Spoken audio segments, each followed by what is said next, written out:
Hey guys, this is Miles from Swiss Crypto Podcast, and in this video I'm going to talk about how crypto is currently changing the way people live in Venezuela. So stay tuned and let's get into it. Before we start, quick disclaimer as always, I'm not a financial advisor and whatever I say should not be taken as any legal tax or financial advice. Please always do your own research before you invest into anything. In recent podcasts, I from time to time crossed the topic where I talked about crypto adoption in South America and especially in Venezuela. And I also talked about the cryptocurrency called Dash, but I never went into detail about what Dash really is doing in Venezuela. And I myself didn't have a lot of knowledge about it, about the cryptocurrency, about what is happening in Venezuela with crypto exactly. So I wanted to dig in this topic a bit more and bring it a bit closer to you guys. So in this podcast, I want to cross three different sections. The first one, I want to explain to you what exactly is Dash. Very simple, very easy. Second one, I want to talk about the situation in Venezuela, how it currently is, what the problem is. And third one, I want to talk about the adoption of crypto in Venezuela and how that may influence the adoption of crypto around the world. So let's start with the first one. What is Dash? I myself didn't have any knowledge about Dash. I don't own any Dash. So that you know, this is not a shill. I don't want to recommend any coins. This is just pure information. So Dash was launched in 2014 as Xcoin, it was called, and it was originally a fork of Bitcoin. It's a peer-to-peer network and it uses the proof-of-work algorithm, and it is governed by the master nodes, which host a copy of the blockchain. They validate transactions on the network, and they also vote for proposals for improving Dash ecosystems.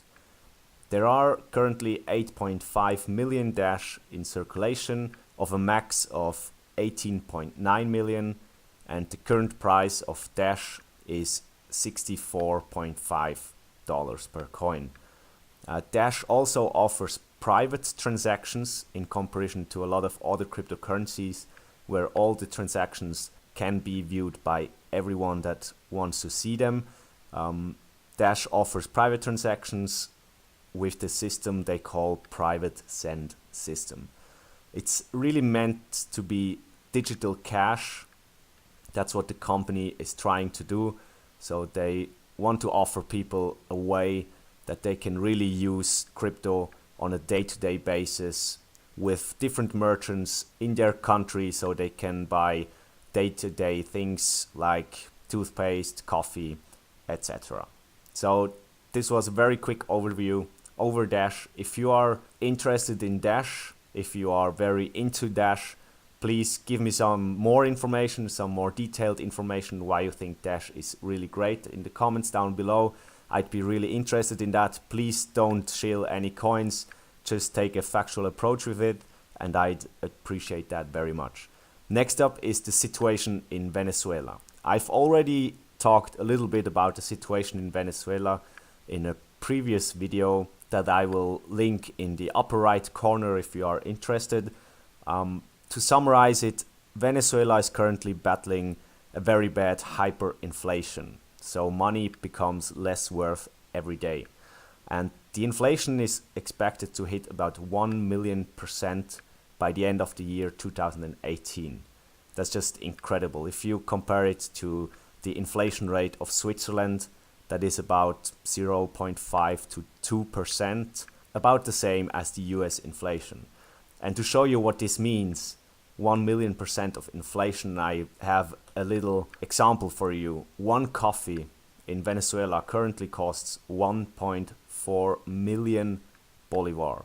So people really are walking around with bags full of money just for their everyday stuff that they want to buy toothpaste, to buy a coffee. They really need bags of money.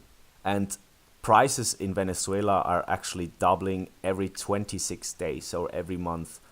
Prices double because the money loses worth. So what do those two topics, Dash and the inflation in Venezuela have to do with each other? Well, I got a bit more into detail. I did some research about that. Here it comes. This one is a very, very cool example of adoption of cryptocurrency in the real world and in the economy.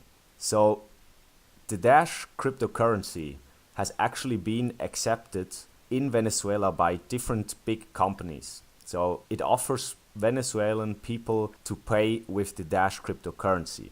And it has been accepted in KFCs, Starbucks, also Subway, and some of the biggest Walmarts in Venezuela. There are about 2,500 merchants currently that accept Dash as a form of payment. And the goal for Dash, that was set by the CEO of Dash, I believe, for 2019 is to reach up to 10,000 merchants in Venezuela itself. And how did those transactions facilitate the way of paying for things for the Venezuelan people? Dash offers kind of a stable currency that people can use to pay their everyday things that they need. And by stable, I don't need in form of a stable coin like Tether is or Paxos coin or all the other ones. I mean, in comparison to the Bolivar that they have in Venezuela, that has 1,000,000% of inflation currently going on, Dash coin really appears to be a lot more stable than this currency. Of course, it has a little bit of fluctuation as all the other cryptocurrencies, but if you look at it in a long term, the fluctuation hasn't been that big, and it actually gained in price since 2017. And to facilitate it even more for their customers, for the Venezuelan people, Dash launched a system called Dash Text. And this is a very, very cool and very interesting feature that I believe will drive adoption in the world forward. Dash Text is currently only available in Venezuela. It's a peer-to-peer SMS wallet service for Dash, and it doesn't require internet or a smartphone. 47% in Venezuela don't have internet and 60% don't have a smartphone. So you don't need any of that. You just need a very simple garbage phone, like a very old Nokia or something like that, that you find in your closet or something like that, and you can pay your everyday stuff that you need with sending SMS. Simple as that. Instead of the usual QR codes that you get, people that use Dash Texts will see a text code with a 5-digit number to pay for their purchase, and this service is really completely free aside from the SMS cost by the provider that they use. So people only have to pay a cost per SMS that they would usually also pay when they send a normal SMS. And if the phone gets stolen, or if they lose their phone where the wallet is on, they can just call their provider, lock their phone, and the robber will not be able to access their Dash account. So very simple also. And Dash also launched a Dash support center, and they claim it to be the very first help center for cryptocurrency in the world. And they called it Dash Help Support Center. So this really is a physical support center where people can go if they need help with their Dash account, if they don't understand how to use Dash. There's a very good explanation on how to use the Dash text feature on the dash.org website. If you're interested in that, it's also linked down below. If you are from Venezuela, please check it out. Very cool stuff. And this makes it even more easy for people that live in Venezuela to use the cryptocurrency Dash. I hope this was informative to you. In my opinion, this is a very, very big step forward for crypto in general, but especially for Dash. They are solving real world problems. In my opinion, there's not enough coverage about this topic in the media at all.